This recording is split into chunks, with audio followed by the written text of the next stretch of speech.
let us learn about, we all know that there are many forces which are playing role of centripetal force as per the frame of reference. So here today we are going to study about friction as a centripetal force. So this is friction as a centripetal force.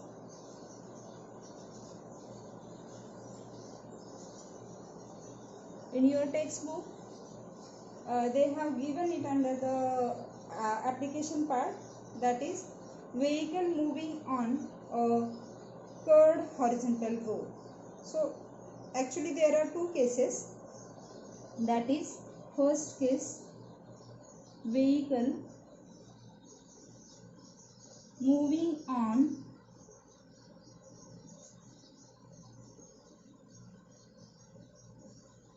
curved horizontal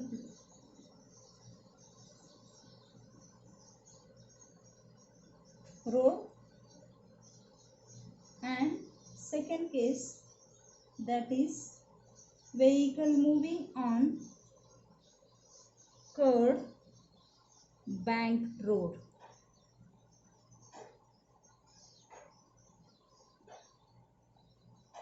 This topic we will discuss little later, but before going to the discussion of this first topic, let me explain this meaning of banked road. Okay, so for that, banking means what? For that we will take into consideration, let us assume this book. Okay, so this book here, this pen, it is moving like this. So track, this road is moving like this. This is track of a road. Okay, so when it become curved, when the vehicle become curved, when vehicle move on the curved road, then what will happen is that it move like this, and then while moving it become like this. It move like this, and if the road is curved, then it will tilt, it will move. One edge of the road, it raises up. Look it carefully. While moving it like this, it is like this. Okay, so this is a road, and at the curvature or at the curved part of the road, my road has become like this. So this is called as banking. Like this means what? Look at this way, book which we consider as a road, and if one edge of the book is raised, then it is called banked road. Okay, same road we will now consider. Now what is called as a, I'll take a little smaller one, the smaller one. Look here, this is a road. Okay, this is a road, and at the curvature, if it raises like this, then it is called as a banked road. The same road, if it is made like this, it is made like this, can you see this? Then it is called as inclined. Okay, so banking means one edge of the road, it is raised up. One edge of the road, that is my right hand, and the edge which is in my right hand, it is raised up by keeping left hand as it is. So this is banking. And inclination means what? This portion is raised up, this portion is raised up. Here it is like this, and it is raised up. So in diagram I can show it like this. What is inclination? Inclined road and banked road. Bank means kinara, edge. Okay, so this is road. This road is called as an inclined road. This is road, and here one edge, let us say this is width, one edge of this edge is raised up by keeping this portion, this edge of the road as it is. So banked road in symbolic diagram, it looked like this. Fine. So here this outer edge is forming certain angle with the horizontal. So this angle is called as angle of banking. The angle with which outer edge of the road it is raised up, that is called angle of banking.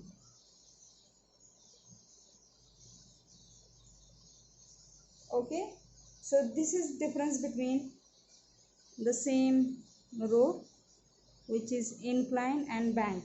This inclination is not the part of our teaching in this chapter, but students get confused with inclined and bank, so that's why I drew this diagram. Okay, so let us focus on this, that is vehicle moving on curved horizontal road, and let us derive formula of centripetal force where friction is playing its role. So let me rub this.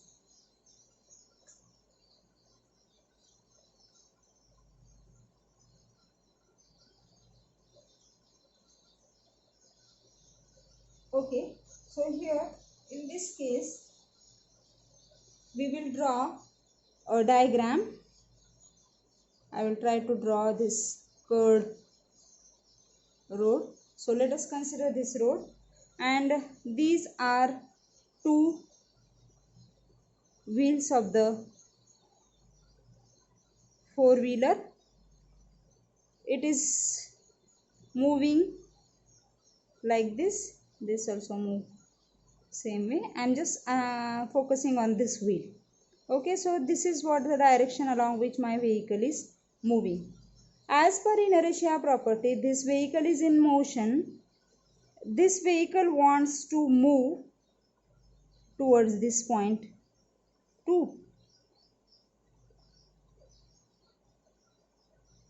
This vehicle wants to move to the point 2. Let me number this as 1 point, this point as 2 point. So due to inertia property, my vehicle wants to move from 1 to 2. But what steering does, what the role of steering is, what it forces the vehicle, and the vehicle instead going towards point 2, from point 1, as it is curved path, from point 1 my vehicle has turned here. Let me name this point as point 3. Let us assume that vehicle is having velocity v1 at this point, initial velocity. After applying steering a force on the vehicle, it has turned, and this is what the resultant velocity with which my vehicle is moving here. Okay, we will be back to this velocity point little later. Now tell me children, here my vehicle has a tendency or intention of motion to go from point 3 to point 2.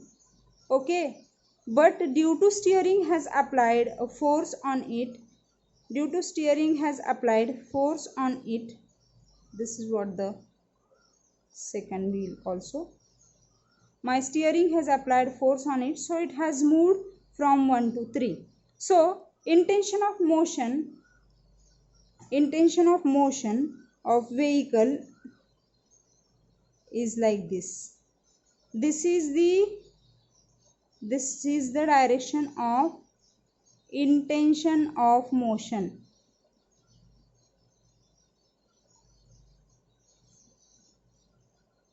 Intention of motion. You remember in friction chapter in standard 11 we learnt about it, that I will draw a diagram. This is road. Here on this one block is kept, and I am applying force on this block. So let us say initial force applied, I will denote it by Fa. Initial force applied, it is 1 Newton. The block is not in motion. I have changed this force.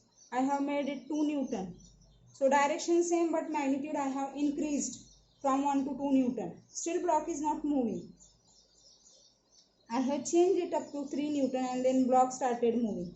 So what is the reason behind it? Initially for 1 Newton, for 2 Newton, though we have applied this much amount of forces, my block is not in motion. But as per Newton's law, whenever there is a force, there must be a translational motion. So initially, what has happened with this 1 Newton and 2 Newton force? So it is concluded that there must be some force which is exactly in same magnitude and in the opposite direction to this applied force, and which is developed due to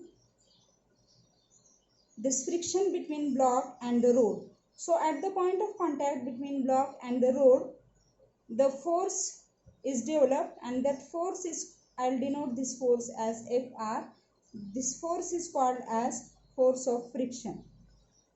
So here on applying this force, the block has a tendency to move, or its intention of motion is this.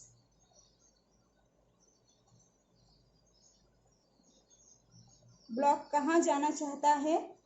It tried to move from here to here. So its intention of motion is towards left. So intention of motion is this, and which has been cancelled for 1 Newton and 2 Newton force, because force of friction exactly in opposite direction and same magnitude it has developed. So this Fr is the force of friction, and this force of friction which is always opposite to the direction of intention of motion. So force of friction is always opposite to intention of motion. Now look here children, as my object, if I focus here this curved portion, let me assume it is a part of this dotted imaginary circle, then we just now learned that there must be a force which is acting along the radius and towards the center of this circle. So this force is nothing but what? As it is opposite to, this is intention of motion going away from the center of this circle. So force which is, and my vehicle is safely turning, that means it is moving along a curved path, that means it is performing circular motion. So there must be a force which is acting on it, and that force is nothing but the force, that is the force of friction. So force of friction is there. Let me denote this force as a Fr. And here in this case, if we draw, this is the diagram of resultant velocity. This is the direction of force of friction. The centripetal force, the role of centripetal force which is against the intention of motion is nothing but what? Force of friction. So we will name this centripetal force as force of friction denoted by Fr. And here it is forming 90-degree angle with the resultant force. So effect of, if the force acting on an object which is normal to the resultant velocity, then what will be motion of this object? This object means our object is our vehicle. What is the motion of this object? What is its motion? So motion of this object, if velocity is force is acting perpendicular to this velocity, motion of this vehicle is of course a circular motion. That means it safely traces this circular track and then start moving. Okay, so here you always keep it in your mind that this thing. Again we are going to come back on this point also. My frictional force is auto adjusting force, that also will be back to this. So you always keep it in your mind that this example. So my vehicle has turned safe. Here it is forming 90-degree angle with the velocity frictional force. Now our next step is to find formula of a centripetal force. Okay, so centripetal force here is played by this frictional force. So let me denote this as a Fr. Let us assume my vehicle is having mass m and it is moving with the velocity v square, and radius of this imaginary circular track, it is small r. So this is the frictional force. Now just now we have seen that for 1 Newton, for 2 Newton, I have changed my applied force from 1 Newton to 2 Newton. I have increased its magnitude. So frictional force also has adjusted itself in such a way that so it has cancelled this 2 Newton force also. Okay, so then at Fa is equal, so it has limiting value of force of friction has a limiting value, that is the maximum frictional force which it can offer for that given pair of experiment is 2 Newton. So this 2 Newton is maximum friction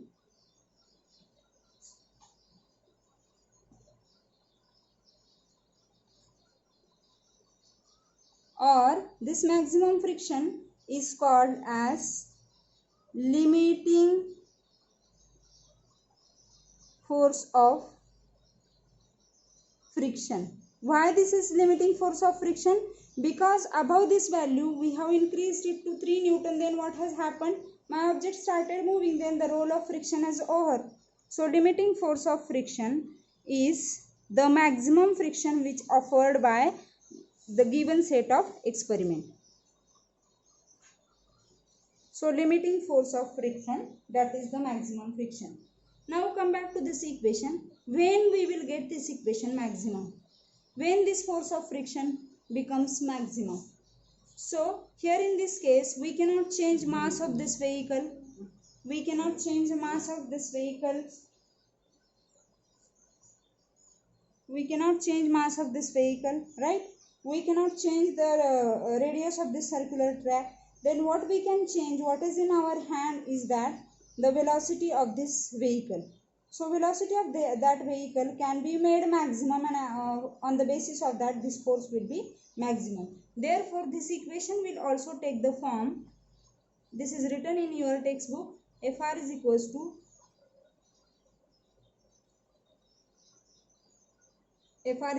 to m into v square max upon r. Let me number this equation as equation number 1. Why I wrote this maximum? You must know, because it is the maximum friction that track can offer, and maximum friction we can get by making this velocity maximum. So maximum friction means it has a limitation on velocity. Okay.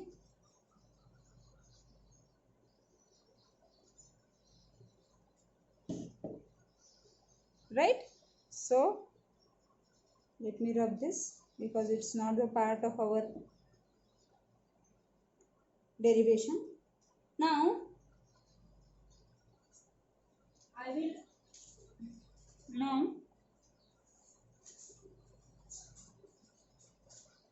in our previous standard we have learnt about the formula for frictional force. Fr is equals to mu s into normal reaction.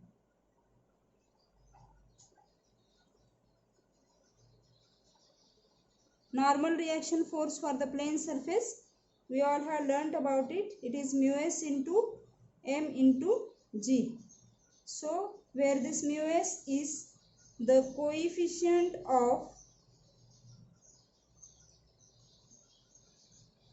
static friction.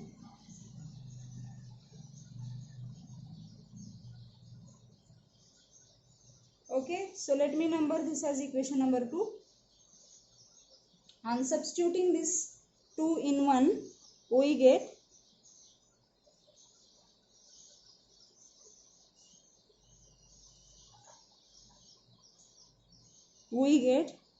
mu s into mg is equals to mv square max upon r. M get cancelled, so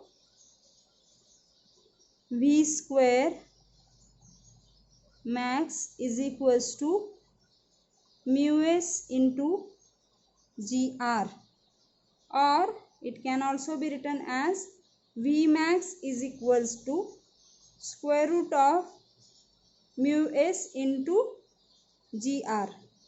So this is the maximum speed with which we can safely drive on curved horizontal road. Okay, so here this maximum speed, it depends on coefficient of static friction, that is the friction between whatever is the pair of tires and road is available. G is acceleration due to gravity, which remains constant for a given planet, so we cannot change this G. Then R, that is radius of the circular track. So velocity we can make maximum by making this friction between tire and road maximum and radius of circular track maximum. So this Vmax depends on mu s and R. This also has limitations. This also has limitations because see, if we increase the friction between tire and the road, then due to wear and tear, what will happen, road start breaking at the corner, because every time at this corner point friction plays role, and on any road there are thousands of vehicle which passes on any of the curved road. So every time at the corner point your vehicle here is moving with the speed 80, and speed limiting value which is displayed here, it is 40. Okay, so the driver has to decrease its velocity because force of friction which comes in picture, and if we move our vehicle on this particular track greater than this velocity, then what will happen, look at this equation again. Fr is equals to mv square max upon r. So let us assume that the force of friction for a given road, its limiting value, it is 400 Newton. Initially I am moving my vehicle on the road with V is equals to 10. For a while let us assume M is equals to 1 kg to avoid complications in the calculation. R is equals to 1 meter, will keep it constant throughout. We have made our velocity 10, then what will happen with the force of friction, Fr is equals to square of 10, that is 100. So 100 Newton, it is okay, which is less than the limiting value Fr max, which is less than Fr max. So that is okay, my vehicle can move on this with this much speed. Now I have changed this velocity, I have made velocity as 20. Then 20 meter for 20 meter per second my force of friction has become 400. Then also 400 Newton, which is equals to Fr max. Then also my vehicle is stayed bounded with this circular track because my track has supplied how much maximum force it can supply, that is 400 Newton. Now I have increased my velocity, I have changed my velocity which is greater than the limiting value. Let us assume that the limiting value of this road is 20 meter per second. I have increased velocity greater than this 20, so I have made it 30 meter per second. What will happen with the force of friction on substituting it in this equation? Then it will be square of 30, that gives me 900 Newton. So this 900 Newton force of friction which is required to drive safely on this road, how much force of friction is required is 900 Newton. But our road, how much it can provide? Which can provide only 400 Newton. So this value is greater than Fr max. So what will happen with your vehicle? Your vehicle will definitely move, but it will skid off. It will go away from this track and it will go like this. So it will leave this track, and if this track, this curved road is on the valley, then on the hilly area, then what will happen with your vehicle? You can imagine. So if speed limiting boards are displayed on the curved road, then you need not to increase speed of your vehicle more than that. Okay, because your road, it means that 20 meter per second means your vehicle should move with this speed or less than this speed, otherwise your vehicle will definitely go out of the track, right? Because your road cannot provide force greater than this value. So this increasing value of mu s, it depends on these two factors. It also has a limitations, we cannot increase it beyond certain limit. But we can do one thing, that we can change the agent to increase the speed. That is, if we give role of centripetal force other than the friction to some other force like weight, then this velocity, this speed can be increased. One more thing, sometimes there might be a question in competitive exams too. Why Vmax decreases in rainy seasons? Reason behind it is what? Mu s, the friction between tire and road, it decreases because of rain on the roads. So this mu s, value of mu s, it has decreased, and because of that the value of Vmax also go down, right? So instead of 20 meter per second in rainy season, it come down up to 15 meter per second. So that is what the limitations on the centripetal force as a friction as a centripetal force. So if we change this agent, that is, if we give role of centripetal force to some other force other than the friction, then we can increase this value of velocity. So we will see in next video. Thank you.